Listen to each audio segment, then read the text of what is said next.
Aujourd'hui, on va plonger dans le monde énigmatique des chaussettes qui disparaissent. Les chaussettes sont les pièces les plus petites de notre garde-robe et pourtant, ce sont celles qui nous occasionnent le plus de soucis. Est-ce que ça t'est déjà arrivé de courir et de chercher dans toute ta maison les chaussettes? Je te plante le décor. C'est un jour de la semaine, normal. Le matin, il est 7h30, donc tu te prépares pour aller à ton travail. Tu réveilles tes enfants pour qu'ils se préparent également pour les amener, les déposer à l'école.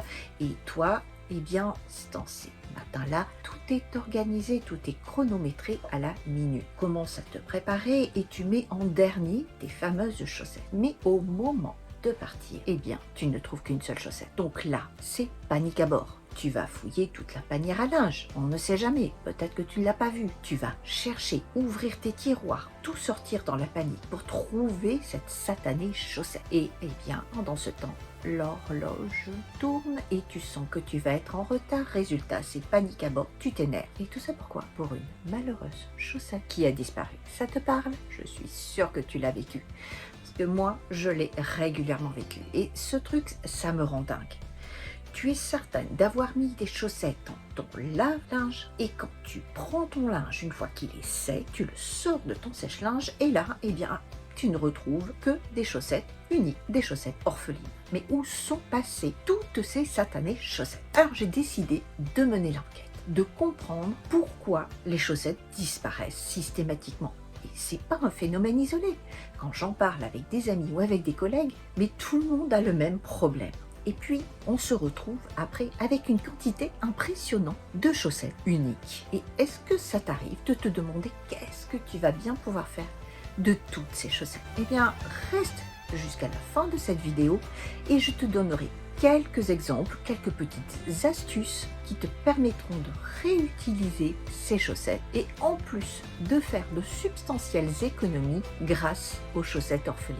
Si c'est la première fois que tu me découvres, je suis Béatrice, la créatrice de la chaîne Maman P. Je suis la maman de deux merveilleux enfants et je suis également une professionnelle des ressources humaines depuis plus de 18 ans. Et avec cette chaîne, j'ai à cœur de te partager des astuces, des méthodes que j'ai découvertes dans ma carrière professionnelle, mais également dans ma vie personnelle pour te faire gagner du temps et pour te permettre de retrouver la sérénité, la paix et d'être une maman épanouie. Allez, maintenant, voyons ce qui se passe très précisément avec les chaussettes qui disparaissent. C'est parti! Lorsque j'ai commencé à faire des recherches sur cette histoire de chaussettes qui disparaissent, eh bien j'ai découvert qu'un statisticien et un psychologue britannique, monsieur Geoff Ellis et Simon Moore, ont mené en 2016 une enquête pour comprendre ce phénomène et surtout le mettre en équation. Et leurs études très sérieuses a été d'ailleurs financée par la société Samsung.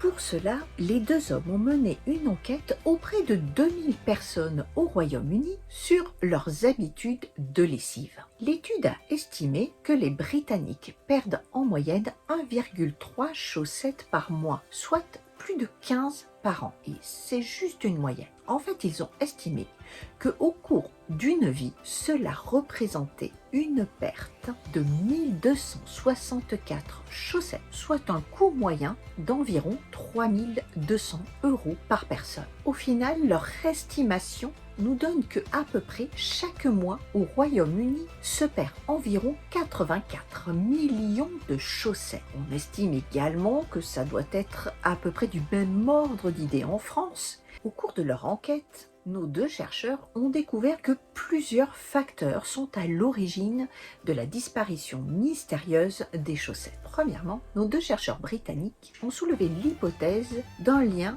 avec la concentration et l'envie. En effet, d'après eux, plus la machine à laver est basse, moins on fera attention à la façon dont on la remplit. Parce que non, les chaussettes ne se sont pas volatilisées. Elle n'a pas été absorbée par un vortex mystérieux entre le lave-linge et le sèche-linge. Elle est peut-être juste restée au fond du panier à linge ou simplement en boule sous un lit. Elle est peut-être tombée sans que tu t'en rendes compte ou a glissé derrière un meuble, derrière un radiateur. Bref, elle est forcément quelque part. Il arrive également que les chaussettes s'égarent malencontreusement dans une housse de couette au cours de la lessive. Et eh bien, elle ressort comme par magie un petit peu plus tard. Un autre facteur qui a été mis en avant par les techniciens d'électroménager est le poids du linge. En effet, si la machine à laver est beaucoup trop remplie, le poids des vêtements risque d'écraser le joint en plastique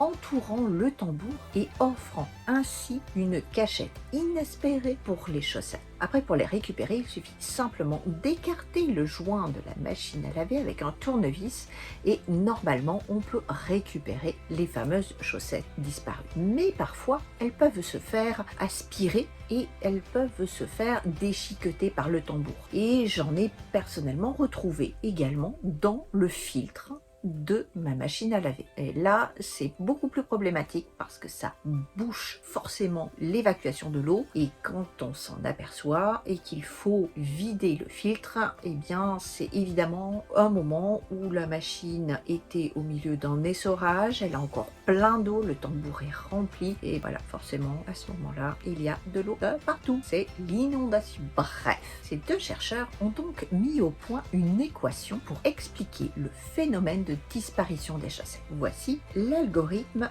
en question. Grand L correspond au volume de vêtements dans le tambour, chiffre que nous obtenons en multipliant le nombre de personnes qui vivent dans le même toit, petit p, par le nombre de machines qui sont faites chaque semaine, petit f. Le grand C, lui, correspond à la complexité du lavage, le nombre que l'on obtient en multipliant le nombre de programmes différents utilisés par semaine, petit t, si tu as du programme couleur, délicat, blanc, laine, etc., multiplié par le nombre de chaussettes qui sont lavées chaque semaine, petit s. Ensuite, le grand P correspond à l'empathie que tu vas avoir vis-à-vis de cette corvée. C'est-à-dire, c'est une valeur qui est calculée sur une échelle de 1 à 5.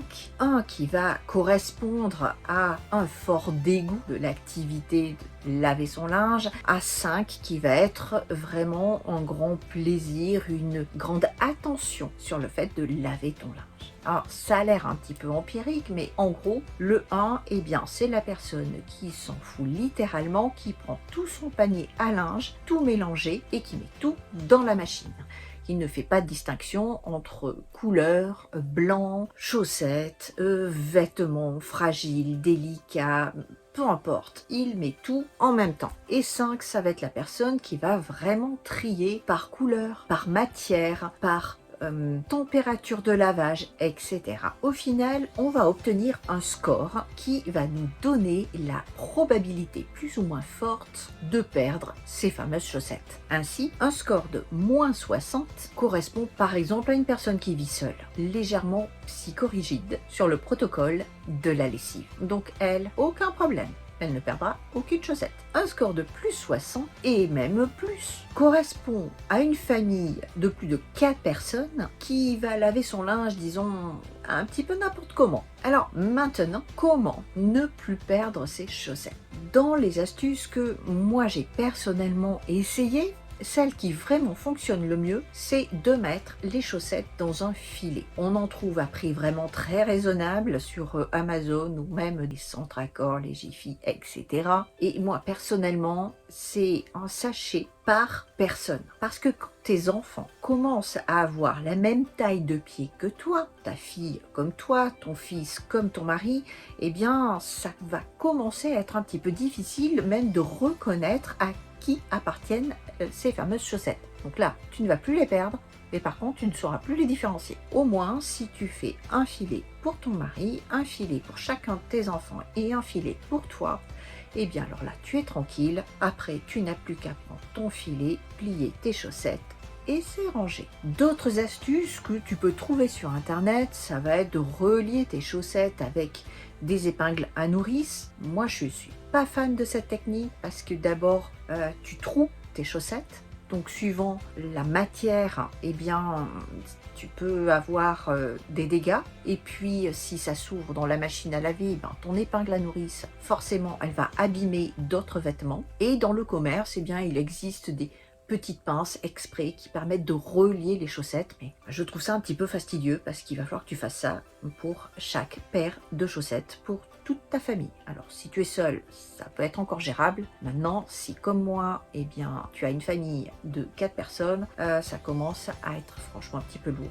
Je trouve vraiment que le filet, c'est quand même la meilleure solution. Une autre astuce aussi, et ça c'est, je pense plutôt pour les enfants, c'est d'acheter des chaussettes de la même couleur. Là au moins, tu es certain, si t'en perds une, c'est pas grave parce que de toute façon, comme elles sont toutes de la même couleur, c'est interchangeable. Mais très sincèrement, au quotidien, c'est pas très pratique, ni pour toi, ni pour ton mari ou ton fils, parce que on peut pas avoir la même couleur pour toute l'année. Suivant les tenues qu'ils vont avoir, toujours la même couleur, c'est quand même pas très fun. Alors maintenant, la dernière question, c'est mais que faire de toutes ces chaussettes orphelines? Parce que parfois, malgré toute ta bonne volonté et l'organisation que tu auras mise en place, eh bien, tu vas perdre des chaussettes. Donc là, comment faire? Eh bien, plutôt que de les jeter, pense à les recycler. Il existe une multitude de solutions pour recycler les chaussettes. Il y a même des associations qui récupèrent les chaussettes pour les valoriser. Il y a par exemple l'association Chaussettes Orphelines. Je te mettrai leur lien dans la description de cette vidéo, qui s'engage à transformer vos chaussettes orphelines en écharpes, en gants, en bonnets, etc. et même en accessoires de décoration. Et puis, si tu veux également, tu peux toi-même transformer ces fameuses chaussettes. Il y a plein de choses possibles. Tu peux utiliser les petites chaussettes pour ranger toutes les petites pièces de Lego, les petites pièces de Monopoly. Tu peux également utiliser des vieilles chaussettes pour faire la poussière. Les chaussettes avec des bouclettes sont juste géniales pour bien agripper la poussière sur les meubles. Et bien, enfiler ta main dans la chaussette, mais c'est parfait. Et c'est beaucoup mieux que d'acheter les fameuses lingettes jetables. Utiliser une vieille chaussette de sport à la place des lingettes sur ton balai Swiffer également. Peut aussi remplir des chaussettes avec un pot pourri, avec de la lavande, peut rajouter des huiles essentielles, d'orange douce, de lavande, et tu le pends dans ta penderie pour donner une bonne odeur à ton linge et pour éloigner les mites. Tu peux également mettre des boules de naphtaline dedans afin de les éloigner, et cela peut te permettre également de désodoriser tes chaussures. Tu prends une vieille chaussette dans laquelle tu vas mettre du bicarbonate de soude et tu mets cette petite boule à l'intérieur de tes chaussures et fini les chaussures de sport malodorantes. C'est un truc absolument génial. Pareil, lorsque tu te déplaces, eh bien tu peux mettre tes objets fragiles dans des chaussettes, comme les objectifs d'appareil photo, tes escarpins vernis. Cela les protégera des chocs et des rayures. Et puis, pour certains produits, comme les bouteilles d'huile, comme les bouteilles de sirop, la cire, tu peux prendre des vieilles chaussettes et tu enfiles tes bouteilles dans ces chaussettes de façon à protéger tes placards et éviter qu'il y ait des traces d'huile et de sirop un peu partout. En hiver, utilise des vieilles chaussettes de ski ou des vieux collants que tu vas glisser sur tes essuie-glaces. Cela va protéger le plastique du froid et le matin quand tu partiras, tes essuie-glaces ne seront pas collés au pare-brise. Tu peux également dans des vieilles chaussettes mettre des balles de tennis, ce qui va améliorer le nettoyage de ton linge. Tes enfants ou toi-même, tu as un tableau blanc à la maison, et bien plutôt que de gaspiller du sopalin ou de prendre des éponges qui sont chères, prends une vieille chaussette pour nettoyer ton tableau blanc. C'est très efficace. Les coussins d'aromathérapie coûtent extrêmement cher, mais tu peux très facilement en fabriquer toi-même avec de vieilles chaussettes. Tu peux les remplir par exemple de riz, mettre des huiles essentielles, tu utilises une ou alors tu coupes plusieurs chaussettes et lorsque tu en as besoin, il te suffit de le mettre au micro-ondes pour le chauffer ou dans ton congélateur pour avoir du frais et ça sera tout aussi efficace que le coussin que tu irais acheter en magasin à un prix franchement exorbitant. Si tu as des très jolies chaussettes orphelines dans des motifs un petit peu montagne, tu peux les découper et du coup les enfiler sur un mug, ce qui te permettra de garder ta boisson au chaud, de décorer joliment des vieux mugs et puis de ne pas te brûler les mains. Tu peux également faire des coussins de porc pour éviter le froid. Tu peux faire des jouets pour ton chien, pour ton chat. Tu peux en faire des tapis, bref. Tu peux même te fabriquer des mitaines avec les chaussettes. Tu peux aussi les transformer en marionnettes, en personnages de contes. Et pour tes enfants, les chaussettes orphelines peuvent devenir les héros de leurs histoires. Avec des jolies petites chaussettes de tes enfants par exemple, eh bien tu peux fabriquer des robes pour les poupées de tes filles. Bref, il y a de multitudes de possibilités pour recycler toutes tes chaussettes orphelines. YouTube ou Internet regorge d'idées créatrices vraiment très intéressantes. Et puis, le dernier point aussi. En fait, de plus en plus, on s'aperçoit que porter des chaussettes dépareillées, eh bien, ce n'est pas si grave que ça. D'abord, si tu portes des bottes, tes chaussettes ont dépareillé, personne ne le verra et ça ne changera absolument rien. Cela devient même un vrai symbole de la différence. Et notamment le 21 mars, en portant des chaussettes dépareillées, eh bien tu montres ton soutien aux personnes souffrant de trisomie 21. Alors n'oublie pas, le 21 mars prochain, eh bien profites-en pour porter des chaussettes dépareillées afin de soutenir les personnes atteintes de trisomie 21 ainsi que leurs familles. Voilà. J'espère que tu as apprécié de découvrir le monde mystérieux des chaussettes qui disparaissent. Ne laisse pas ces fugueuses te prendre la tête. Transforme la chasse aux chaussettes en aventure épique avec tes enfants. Et n'oublie pas de partager tes anecdotes en commentaire, de donner des astuces. Et si tu ne l'as pas encore fait, je te remercie de mettre un petit pouce bleu. C'est gratuit, ça fait plaisir, ça me soutiendra dans la vie de cette chaîne et on se retrouve très bientôt pour une nouvelle aventure.